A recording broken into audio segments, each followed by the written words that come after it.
What would you do if your bomber was ripped apart at 20,000 feet with no parachute? That nightmare actually happened to real crews of the B-17 Flying Fortress in World War II. Men were blown out of shattered planes, trapped in tumbling tail sections, or forced to fly home with the entire nose of their aircraft missing. Some survived falls that should have been impossible. But here's the brutal reality that recruitment posters never showed.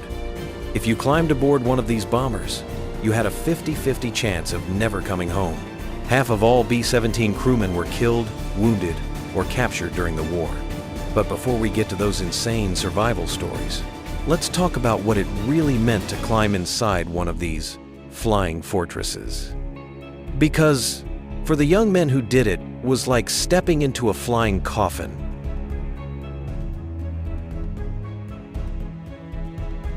The Boeing B-17 Flying Fortress was the backbone of America's air war against Nazi Germany.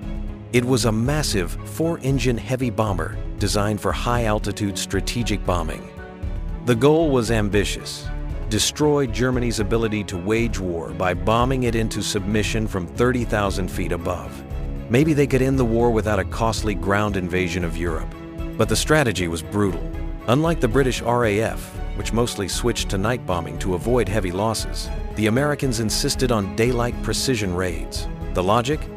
If you packed bombers in tight formation, overlapping their fields of fire, they could defend each other and still hit targets with deadly accuracy.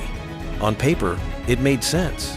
In reality, every fourth bomber was shot down. And if you were a crewman, your odds were even worse. This wasn't just dangerous, it was statistically deadlier than storming the beaches of Normandy. So why would anyone climb into one of these things? Well, that's where the Flying Fortress reputation came in. By the time the definitive B-17G rolled out, it was bristling with 13.50 caliber machine guns positioned across almost every angle of attack. Waist gunners defended from the sides.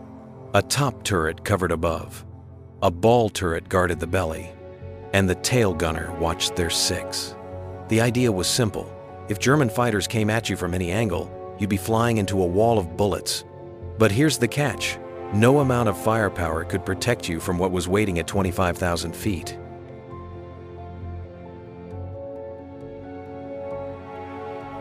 Climbing into a B-17 wasn't like boarding a modern airliner. It was like crawling into a metal refrigerator strapped to 4 massive engines, one that could kill you before you even reached the enemy. These planes weren't pressurized. At operational altitudes between 18,000 and 30,000 feet, there's virtually no oxygen to breathe. So every crew member wore a mask tethered to an oxygen line for the entire 8 to 10 hour mission. Lose that supply and within 5 minutes you'd pass out, and another few minutes after that, you'd be dead. Veterans described watching crew members whose oxygen flow was interrupted simply fall asleep at their stations. If no one noticed and helped them immediately, they'd die peacefully while the battle raged around them. And then there was the cold. At bombing altitude, temperatures dropped to -40, even -60 degrees Fahrenheit. Crewmen wore bulky, electrically heated suits just to stay alive. But those heating systems frequently failed or were damaged by enemy fire. Veterans describe blood literally freezing as it left a wound, sometimes the only reason a man didn't bleed out in midair. Touching any metal surface with bare skin would cause the skin to instantly freeze and peel off your hands.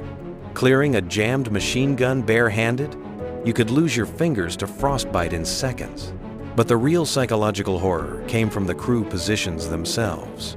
10 crew members, most barely out of high school, had to operate in cramped, confined spaces while wearing bulky flight suits, oxygen masks, flak vests, helmets, and parachutes.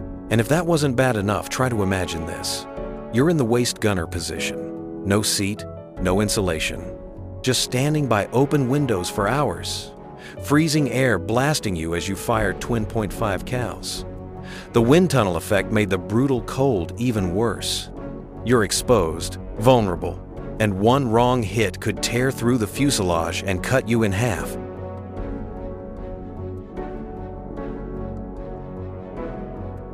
But the most dreaded position of all was the ball turret, and here's why it was a living nightmare. Picture being sealed inside a transparent sphere barely 4 feet wide, suspended beneath the belly of the aircraft. You're curled into a fetal position with guns braced at your side, totally isolated from your crew for the entire mission. Your parachute isn't even with you, there's no room for it.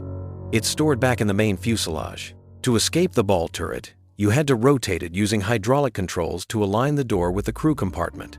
But if those hydraulics were damaged, and they often were, there were only 2 specific positions where escape was possible. Any other position meant you were trapped until the aircraft hit the ground or burned. The ball turret was positioned right where German fighters loved to attack. Ball turret gunners were usually the first casualties when enemies attacked from below. If fire spread, or the landing gear failed during an emergency landing, they were doomed. More than a few were literally crushed when their B-17 bellied in on the runway, their bodies ground into the tarmac beneath the aircraft. Veterans often said that if you drew the ball turret as your assignment, you were already living on borrowed time, and that was just surviving your own aircraft. Because the real horror didn't start until you crossed into German territory.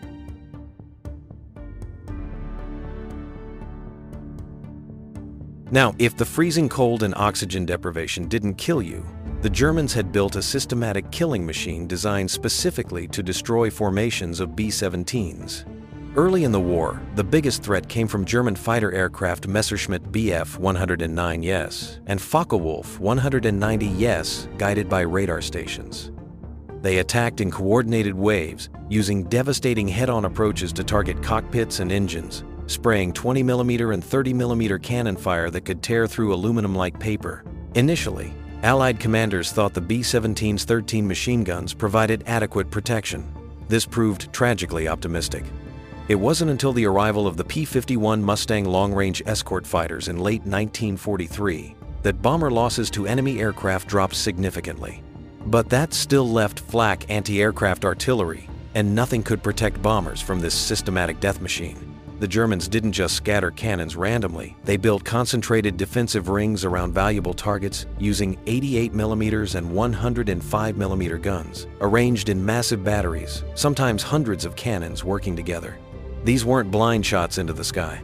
German flak batteries used radar and sophisticated fire control systems that calculated exactly where bomber formations would be, and precisely when they'd be there.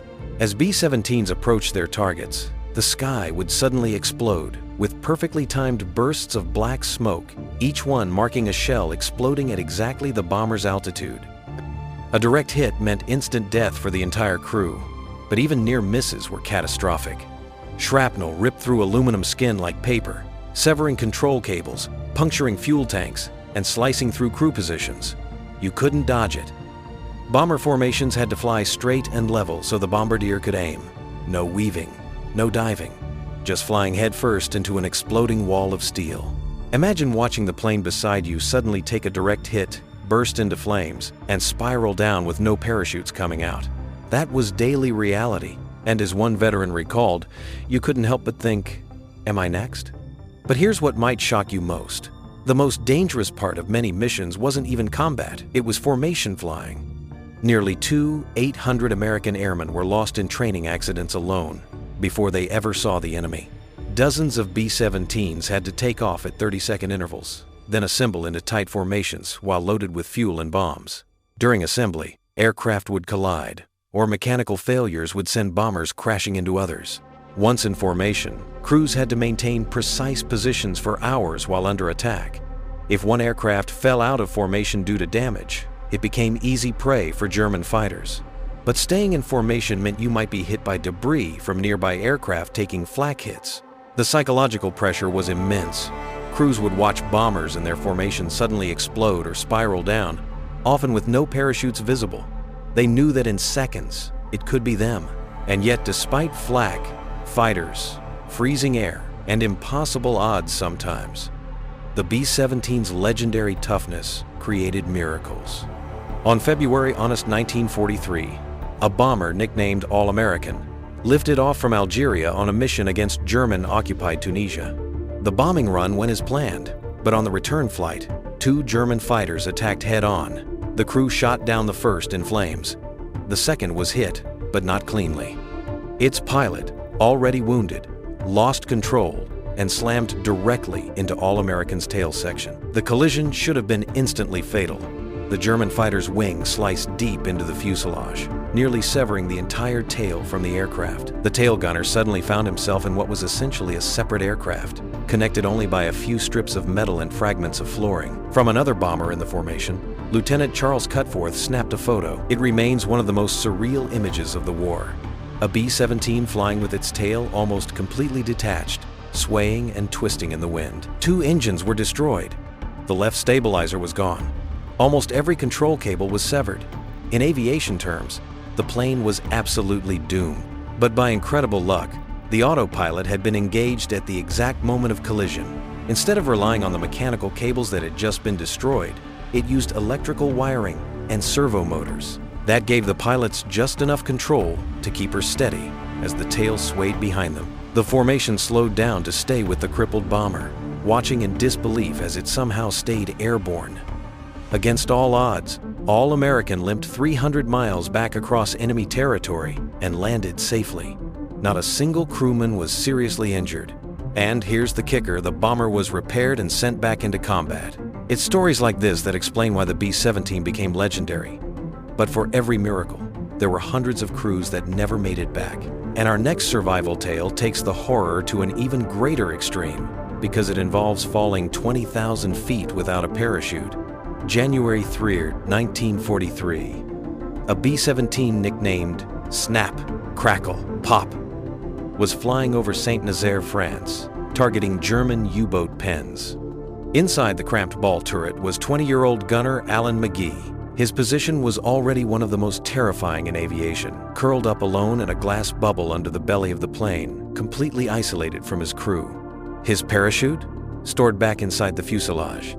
There was simply no room to wear it. As the formation neared its target, the sky erupted with flak.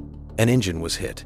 Then, a shell ripped into the wing, sending the bomber into a deadly spiral. Magee somehow cranked the turret back into position, crawled out, and tried to reach his chute only to find it destroyed by shrapnel. Then another blast tore the bomber apart. Magee was blown clear, unconscious, into the freezing sky. For 20,000 feet, almost 4 miles straight down, his body tumbled through the air. No parachute, no chance. He lost consciousness from cold and oxygen deprivation. By all logic, he should have been a red smear on the ground. But fate had other plans. He crashed through the angled glass roof of the Saint-Nazaire train station. Those glass panels shattered and slowed his fall just enough that he slammed onto the floor, broken, bleeding, but alive. When German soldiers found him, his arm and leg were shattered. His nose was smashed. He had 28 shrapnel wounds. They were so stunned he was still breathing that they immediately provided medical care and rushed him to a hospital. Magee survived 18 months as a prisoner of war, was liberated in 1945, and lived to age 84. To this day, his fall is considered one of the greatest miracles of aviation survival. But Magee's story wasn't unique. Believe it or not, he wasn't the only airman to survive a free fall from a B-17. November 1943, Staff Sergeant Eugene Moran was serving as tail gunner in a B-17 named Ricky Tiki Tavi on a raid over Bremen, one of the most heavily defended cities in Germany. As the formation closed in, Luftwaffe fighters swarmed them. Moran was hit in both arms. Then shrapnel shattered his ribs. Bleeding, barely conscious, he realized his parachute had been shredded by cannon fire. He had no escape. Moments later, a direct hit ripped the entire tail section clean off. In an instant, Moran was trapped in what was essentially a metal coffin, tumbling alone through the sky at 20,000 feet. Like Magee, he stopped struggling. There was no way out. He simply braced for death. But instead of slamming into the ground at terminal velocity, his tail section crashed into a dense pine forest. The tall trees broke his fall, shredding the wreckage but slowing it just enough for him to survive. When German troops arrived, they expected to find a mangled corpse. Instead, Moran was still breathing. His skull was crushed, his body broken, but he was alive. A Serbian doctor himself, a prisoner of war, treated him with minimal supplies. Moran survived 18 months in a German prison camp and lived to see liberation. Surviving the fall was a miracle. Surviving what came after might have been even harder. But perhaps the most incredible survival story involves the bomber Lovely Julie over Cologne on October 15, 1944. A flak shell detonated directly in the nose compartment. The explosion blew the entire front of the bomber clean off. Plexiglass, metal, controls gone. Staff Sergeant George Abbott, the bombardier, died instantly. But in a final act of heroism, his body absorbed most of the shrapnel that would have killed the rest of the crew. Now, picture this. First Lieutenant Lawrence Delancey was suddenly flying a bomber with no nose at 20,000 feet. He was fully exposed to minus 40-degree air blasting into the cockpit at 200 miles an hour. His face began freezing. His eyes watered so badly he could barely see. The entire instrument panel was destroyed. No compass, no altimeter, no airspeed indicator. The oxygen system was knocked out. Navigator Raymond Liu had lost all his maps and equipment but tried to guide them home using only landmarks and instinct, peering through holes in the wreckage to spot rivers and towns below. The crew had minutes before they'd suffocate. Delancey dove toward lower altitude where they could breathe, but this meant flying low across German territory packed with anti-aircraft batteries. Somehow, Delancey held lovely Julie together. She limped across Germany, over the Rhine, across the English Channel, and all the way back to England. With no nose, no instruments, no brakes, and no flaps, Delancey still managed to land her safely. For this impossible achievement, he earned the Silver Star. Stories like these are the reason the Flying Fortress became a legend. But here's the sobering truth we need to face. These miraculous survivals represent a tiny fraction of B-17 crews. The real statistics tell a different story. Of all B-17 shot down during the war, only about 25% of crew members successfully bailed out and deployed their parachutes. The aircraft's narrow exits, tight hatches, and the chaos of combat made escape extremely difficult. Even successful bailouts didn't guarantee survival. Parachuting over enemy territory usually meant capture. Falling into the ocean meant death unless rescue arrived quickly. And air-sea rescue operations, despite their heroism, couldn't save everyone. For every miracle like Alan Magee or Eugene Moran, there were thousands who weren't so fortunate. They burned inside their aircraft, were cut apart by flak, or drowned in the icy waters of the English Channel. Yes, the Flying Fortress was incredibly tough. Yes, it created legends that still inspire us today. But every single mission was a gamble, with death a journey in disguise filled with fire and steel, flown by young men who weren't even 25 years old. These weren't just statistics or heroic stories. These were kids, most barely out of high school, who volunteered for missions with casualty rates that made infantry combat look safe by comparison. They climbed into freezing, unpressurized aircraft, breathed through masks that might fail at any moment, and operated in cramped positions where enemy fire could trap them with no hope of escape. They maintained precise formations through skies filled with exploding shells and attacking fighters, knowing that a single hit could mean death for everyone aboard. Some survived through incredible luck, skill, and the remarkable engineering of their aircraft.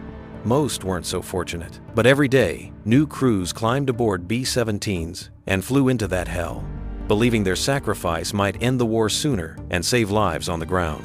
Whether they made it back or not, their courage in the face of impossible odds helped change the course of World War II and the fate of the free world. The next time you see a B-17 Flying Fortress, remember, it's not just a piece of military hardware.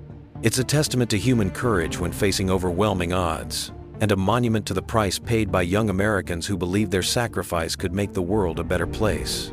So here's the question that matters. Knowing the odds, knowing the horror, knowing the incredible courage it took, how do we honor the memory of those who never made it home? If this story moved you as much as it did me, hit that like button so more people can discover these incredible tales of courage and sacrifice. And tell me in the comments which of these survival stories amazed you the most. And how do you think we should honor these heroes today? Subscribe for more incredible stories of human courage in the face of impossible odds. Because for every Flying Fortress that limped home in pieces, dozens never came back at all. Their stories deserve to be remembered.